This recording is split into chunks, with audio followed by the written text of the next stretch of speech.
Yari na ang DDS vlogger na nagpakalat ng maling impormasyon tungkol sa medical test result ni PBBM, huli na. Kakasuhan ng cyber libel.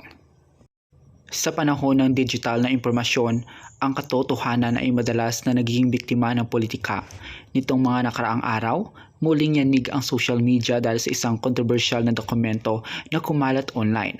Ang nasabing dokumento ay nagpapakita di umano ng medical test result ni Pangulong Ferdinand Bongbong Marcos Jr. na galing daw sa prestiyosong St. Luke's Medical Center. Ang layunin ng dokumento, palabasin na may malubhang karamdaman ng Pangulo, palabasin na hindi na niya kayang pamunuan ng bansa at sa huli, lumikha ng panik at kawalan ng tiwala sa gobyerno. Ngunit sa halip na magtagumpay ang maitim na balak na ito ay sumabog sa mukha ng mga nagpakalat nito. Agad na rumisbak ang St. Luke's Medical Center at sa tulong ng mga matatalas na mata ng netizens, natukoy ang pinagmulan ng kasinungalingan, isang vlogger na kilala sa pangalang Jack Argota.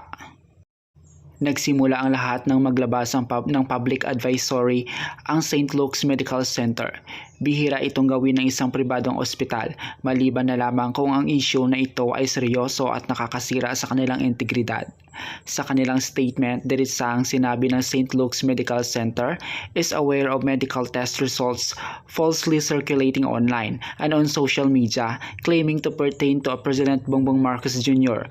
These documents are fakes and falsified. Binigyang diin din ng ospital ang tungkol sa data privacy at patient's confidentiality. St. Luke's Medical Center strictly upholds patient confidentiality and data privacy. Medical results are released only to the patient himself or herself through authorized and official hospital channels. Ibig sabihin kahit totoo man na nagpa-check up ang sinuman, pangulo man o ordinaryong tao, hindi ito ilalabas ng ospital sa Facebook. Ang sinumang maglabas nito ay lumalabag sa batas. Nagbigay din ng babala ang ospital sa publiko. The public is strongly urged to exercise caution and responsibility in sharing unverified and unofficial information. Doing so may contribute to the spread of false information and may expose individuals to legal consequences.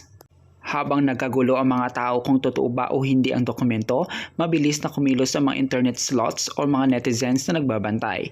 Na-screenshot ang original post bago pa ito mabura. Ang nag-post ang Facebook page na Jack Argota. Ayon sa source ng Batang Maynila Commentary, si Jack Argota ay isang vlogger na kilalang kritiko ng kasalukuyang administrasyon at taga-suporta ng kabilang kampo. Tinutukoy bilang DDS sa transcript. Inilarawan siya na source bilang isang PW o person with disability dahil sa kanyang paraan ng pagsasalita or ngongo. Ngunit binatikos din siya dahil sa kanyang pagiging hambog, mapanlait at sinungaling. Ang laman ng peking post, sa buradong post ni Argota, ipinakita niya ang isang medical result na may petsang January 26, 2026. Nakasaad dito ang di umano'y findings at impression tungkol sa kalusugan ni PBBM. Ang nakakatawa at nakagalit na detalye, ipinagmalaki pa ni Argota sa kanyang caption. Pina-enhance ko kay ChatGPT para mabasa. Isipin niyo yon, isang medical record na dapat ay confidential ay in-enhance gamit ang AI. Ito ay malinaw na tanda ng fabrication o paggawa-gawa ng ebidensya.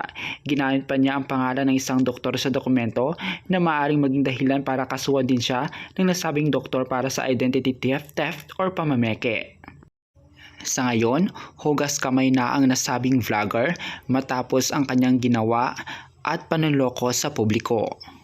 Pinadalahan din ng NBI ng subpoena si Jack Argota dahil sa kanyang mapanlinlang na impormasyon sa publiko.